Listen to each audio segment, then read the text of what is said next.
I'm so glad everyone came out today to learn about your hearing. Is anybody here for a seminar other than a hearing seminar? Okay, because I don't know about anything else except hearing. I know a little bit about ballroom dancing. Like Erica said, I am Melissa. I've actually been helping people hear better here in El Paso for the last 20 years. I'm the owner of Here on Earth Hearing Aid Center. I also recently have authored a book called Hear Your Life. And it was a book that I wrote because I'm so passionate about people's ability to hear and their ability to stay connected to life. And in my office, I see all of these great stories. People come in, they can't hear, things are not going right, their marriage is affected, or their relationship with their family is affected, their job is affected.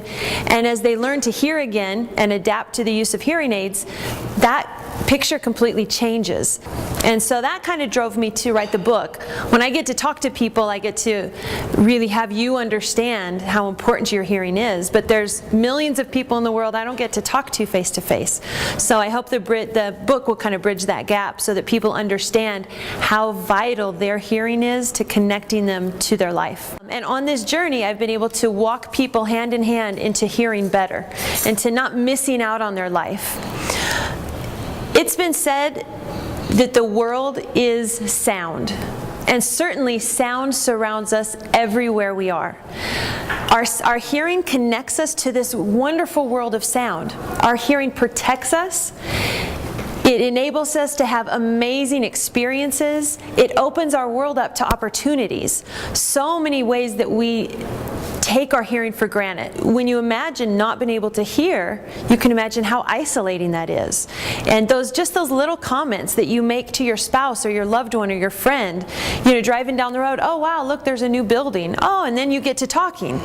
You wouldn't be able to have those conversations. So just those little everyday experiences would be completely compromised without our sense of hearing. I wanted to start off with a story about a little girl, a lady actually, her name is Ana Maria, and she was one of these that was born nearly deaf. She had only about 12% of her hearing left.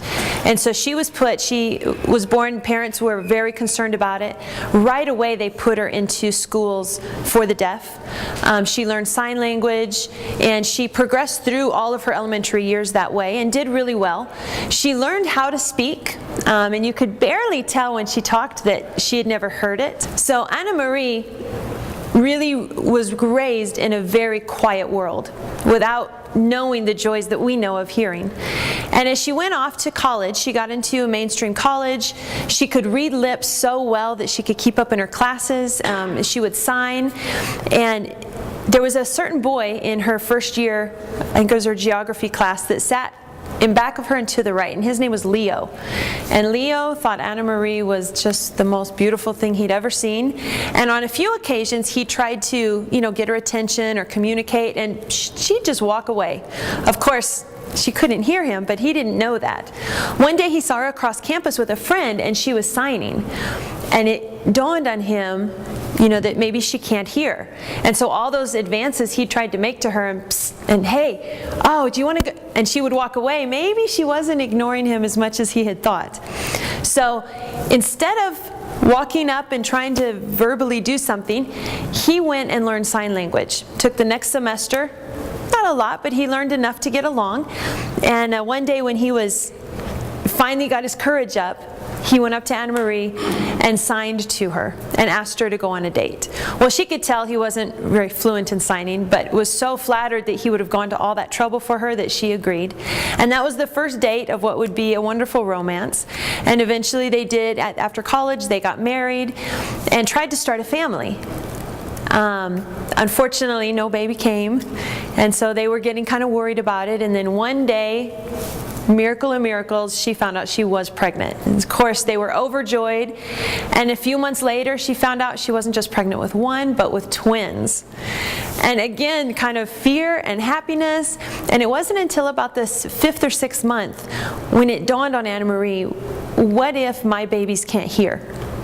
What if they have to live like me? As well as she had done and as great as she adapted, she always knew she was missing out. She always knew there was that isolation. So she was really, really concerned about that. And the doctors, did everything they could to make sure that the baby's ears were being formed well, and that of course happens like in the 3rd month, and all of this was going along well, and then the babies came and they were fine. It was day 3 before they could test their hearing, and it seemed they had completely healthy cochleas and the babies were healthy. So Anna Marie and her husband were overjoyed.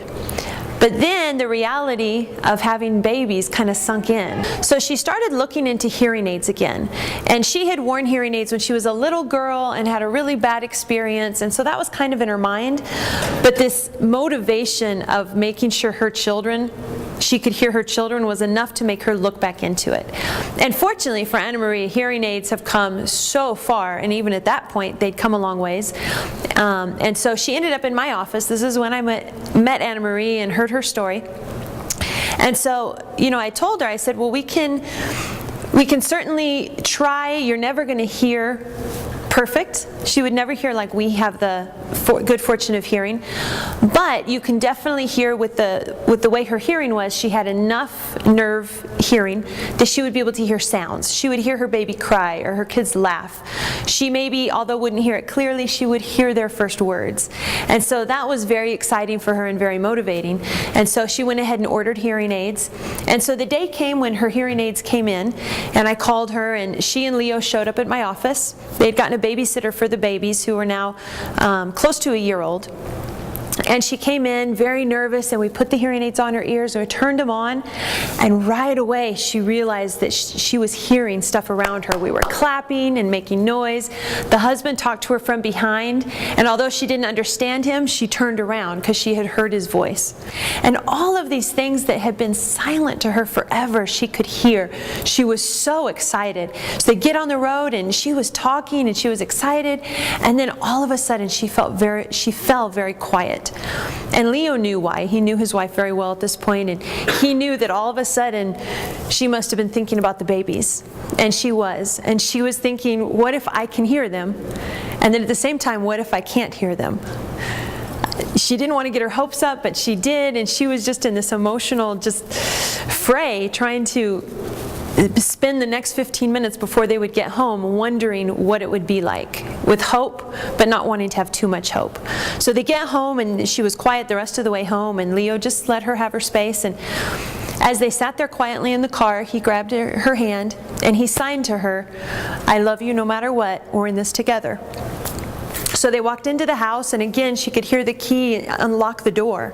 And when the door opened, and she could hear Leo talking to the babysitter. She wasn't sure what they were saying, but she could hear the voices, which was the first time in over 30 years she'd ever gotten to hear that. So she walked back to the twins' room, and they were sleeping, and the lights were real low in the room, and she just stood there wondering what it would be like. What would their voices sound like? Well, in a few minutes, Leo came up and stood behind her and put his hand on her back, and they just stood there. She doesn't know how long, minutes, hours, and all of a sudden one of the twins woke up and started crying. And she could hear her baby cry for the first time. And then the other baby woke up and joined in, and she picked him up in their cribs, and they were hugging and crying, and it was the first day of the rest of her life, hearing and being able to be involved in her kid's life. So let's talk a little more technically about hearing. Some hearing loss statistics. More than 35 million people just in the U.S. are affected by hearing loss. Any other medical condition, we're going to go and we're going to seek help, and we're going to make sure that we're living our best life. But hearing loss is so easy to put off. Because you know what? When you don't hear something, how do you know that you missed it? How would you know? If something's blurry, you might know, oh, that's blurry. My eyes might be having trouble. Or if your knee hurts, well, you know that every time you take a step. Or if your stomach hurts or you can't sleep, those are things that are so obvious and they cause you physical pain. Hearing loss doesn't. And so that's why so few people, less than 12% ever get help for their hearing loss. In general, what our ear does is it's a series of actions and reactions that pushes the sound through, and that sound ends up going to the brain, where the brain reads those signals. So that's kind of the big picture. If we break it down, we all call our ear. I want everybody to make sure you know where your ear is. I know it's really cold in here, so I'll help you move a little bit. So everybody grab your ear for me. I need to know you know where that is. All right, perfect. So that's your ear. It's actually your pinna. Your ear is all of this goodness. What we call our ear is actually the pinna, or the concha of the ear. And the reason it's there is because it has to catch sound waves. Sound is actually waves through the air. If we had the light just right, you would actually be able to see these waves. So once those waves get here, some of them will go in, but the pinna catches them. It's like a funnel. Inside your ear canal, you have little hairs, little teeny tiny baby fine hairs. And then down that follicle drips this cerumen. And it's kind of sticky, and so if anything flies in, sand during our wonderful spring windy months, a microorganism, a bacteria, anything, it'll get stuck on that sticky cerumen. There's an acid in it that will kill the bacteria, and then it kind of dries up and the little hair just pushes it out of your ear. Some people notice every once in a while they'll like feel, oh, and there's a little thing of wax there. That's just the ears pushed it out. When you shower, when you sleep, when you swim, whatever, those are the times it all falls out. So your ears are actually self-cleaning. So if your mom or your grandma told you to be cleaning them every day, don't. What happens with a Q-tip often, and I see it all the time in my office, is if you put a Q-tip right here and there's some wax, you might get a little, but you're shoving a lot of it further in. And those little hairs only go down about 2/3 of the way, and then there's no hair. So if we get wax past it, there's no way for it to get out. So your ears are self-cleaning. At the very most, just when you take a shower, let the water go in and out. That's all you have to do. Other than that, they take care of themselves. We have to be so much more aware of the sound around us. I go to movies all the time, and I can tell you at the theaters, you've probably never, has anybody ever noticed the warning sign they have there? It doesn't come on the screen. It's posted out in the hall or in the walkway into the theater, and it says, some of the sounds in this theater may be excessively loud and cause hearing damage. We don't think a thing about it. I don't think when they play it too loud, I doubt that many people complain. Someone here or there might. But we're around so much noise. So it's good to know your noise levels. I'm going to kind of teach you about some of them. So if you're somewhere you know, ooh, this might be too loud, let me put in some earplugs, or not. So 20 decibels is a very quiet whisper in this room. 20 decibels is not audible. And 50 decibels would be a normal conversational level. Of course, I'm up front, so I probably wouldn't talk to you this quiet. And over the mic, this is probably a little more than 50. 80 decibels, I'm going to go to 65. 65 or 70 is a nice loud talker. You know, there's just some of those people who are loud talkers. They're probably around 65 or 70. 80 might be when you get really, really excited or really, really angry. You're probably hitting 80 or 85. Your dog barking would be around 80. Once we get up to like 100 decibels, that would be like a blender in your house or a hair dryer. 110 would be a motorcycle when it's revving. 140 a jet engine. 170 a stun grenade. Now at 170 decibels, your hearing is damaged immediately. But the brain has everything to do with our hearing. We know now that untreated hearing loss causes dementia. The numbers are astounding, the odds that go up for you to get dementia or Alzheimer's related issues when you have hearing loss. Why?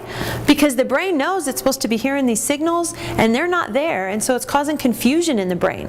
What used to make a sound doesn't. So the eye sees that something's happening, the brain's not getting it. There's just this disconnect, this confusion. In addition, all your relationships are being affected. Practicing active listening is actively listening, not just hearing what you want to, not just happen to hear what's around, but actually practice your hearing. So for instance, if I'm in a restaurant with my husband, there are certain nights we are just chatty as can be. That's fine. But there's those other times where you're just kind of both in a quiet mood. Well, I will actively try to hear everything else. What else can I hear in the restaurant? Can I hear this conversation behind me or in front of me? You hear really funny stuff. And it's not to be, invasive of somebody's privacy. It's just they're talking in a public place. So try to hear. It gives your brain a lot of great practice in listening to the totality of sound. Active listening is also going outside in nature and just really having your ears concentrate, what all do I hear? Wow, I can hear, the traffic 3 miles away. I can hear an airplane. I hear a bird. I hear a dog bark. Those are things that really enliven your sense of hearing. So our hearing is here to protect us and link us to experiences and open opportunities for us. So I encourage you today, if you hear well, take care of your hearing. If you don't hear well or suspect you may not, get it tested. If you're having problems, get help. Hearing aids today are phenomenal. They're so natural. They do the job they're supposed to do very well. And it's going to be a companion you have for the rest of your life that's going to give you a great quality of life.